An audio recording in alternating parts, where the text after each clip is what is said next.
we have this beef bourguignon burger, which is kind Okay. of like we grind our own meat to make our burgers, and we have like this really amazing like short rib slash like what do you call it ribeye that we like Okay. mix together. And we have this burger, and then we have red wine fondue, Okay. bacon marmalade, and it sounds decadent, but it still is like acidic and has Mm-hmm. like a nice bite to it. And so I feel like for the last wine, that's like I just want to run back there and get us burgers and drink this wine.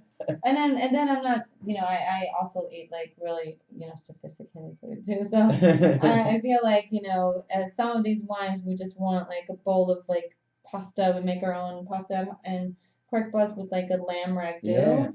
And I Yeah. love like maybe like I don't know, the koto with like a braised lamb ragu and then just like this tomato, something that's like just slow and low cooked. Yeah. Yeah. Yeah. I think, talking about pairings, of course, Garnacha really pairs very well with lamb because I Yeah. think it's a, territorial combination. Because in Aragon you have a lot of lamb, Yeah. and that's why, Oh, nice. Good. yeah, lot of them. And if you take a piece of lamb and then you drink Garnacha, you get a very classic and traditional Mm-hmm. pairing from there Right. because both are very local products, Mm-hmm. Garnacha and lamb. And Great. that's why, always this kind of protein from the lamb and the tannins from Grenache, Mm-hmm. both really work together Yeah, I very do. good. I think so. I also think so. The one of my favorite things that I've done recently is like so Thanksgiving is coming up. Obviously our American holiday. I mean, it's not so close, but it's middle of September. So a lot of people always ask me like, okay, what's the perfect wine for Thanksgiving?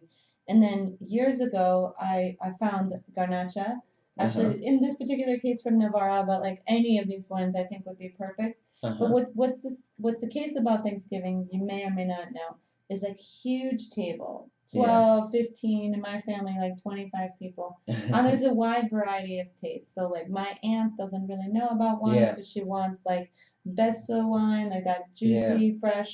My uncle is, like, really into wine, so he wants more of, like, the Se Yeah. Castilla.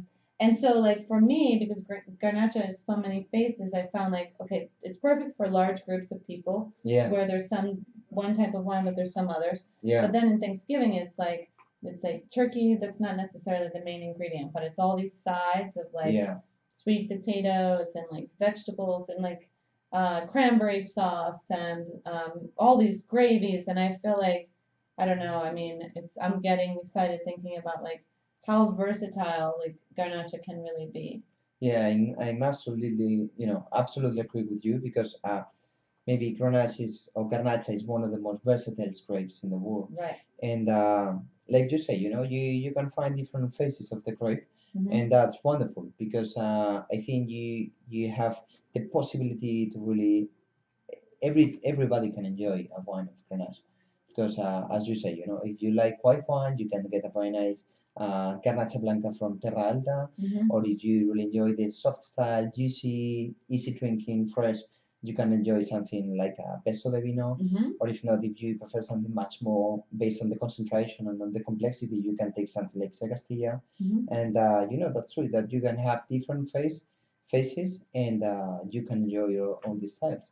So talk to me about garnacha when it's made into like a fortified or an off-dry wine. Like, is that important in Spain? Like, are people drinking like, garnacha as a sweet wine after dinner? Yeah, yeah, and We don't have one today, but yeah, there are, and normally you can find 45 wines like a Mistela style of yeah. Garnacha, and Catalonia is very classic for this style. Mm-hmm. In Catalonia, as you know, in Priorat, Terra Mm-hmm. Alta, all of this kind of appellations normally produce late harvest wines, and they stop the fermentation and they produce very nice 45 wines Mm-hmm. that they age for many decades, and they produce very nice style of wines.